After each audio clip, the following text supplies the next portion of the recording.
Well, the Grade 1 Manhattan is completed, and again, all of our recaps and our previews brought to you by our friends at New York Thoroughbred Breeding and Development Fund. We had been saying how chalky things were today.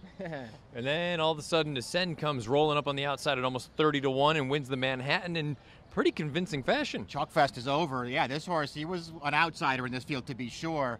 Grand Motion stepped this horse way up in class here.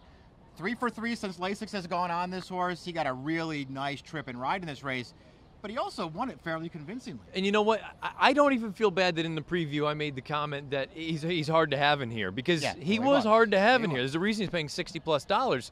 It was a scenario, though, where on the far turn, Jose Ortiz looked like he was sitting chilly, like rolling along, and this horse won like a good thing. Yeah, he actually finished very well in this race. It felt like a pretty tall order for him.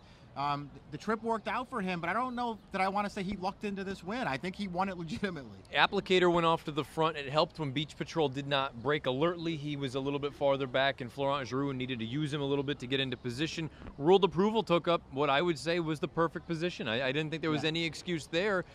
And we have to talk about Time Test, who went off at 6-5. Time Test looked like he was in good position, allowed to run, and he just never put in any sort of serious bid. Yeah, he's done what he's done so far for his whole life. His whole career. And listen, he just couldn't get there. He was second best in this race today. We'll see what happens with him going forward. He's clearly just been a little bit overrated. For whatever reason, it's been a little overrated.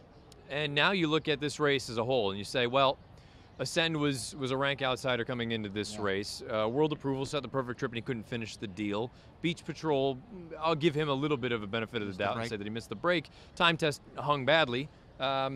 Divisadero never got a call. Divisadero looked like, I really feel like Divisadero got found out by the distance once again. It looked like he was in contention, and then he just didn't finish the deal. Sadler's Joy, a horse who wants to close, and felt like he might catch more pace than he actually caught. Didn't catch any. He rallied. He got third at the end of this race, but he never looked like he was going to win. Also worth noting, something just maybe you want to keep in mind, particularly in formulator, you can make it in your notes. 2 horses that were incredibly washed out.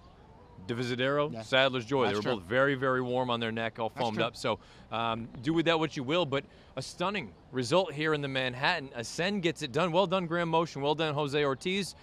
We move on. Next time we talk to you guys, we'll be previewing the Belmont Stakes.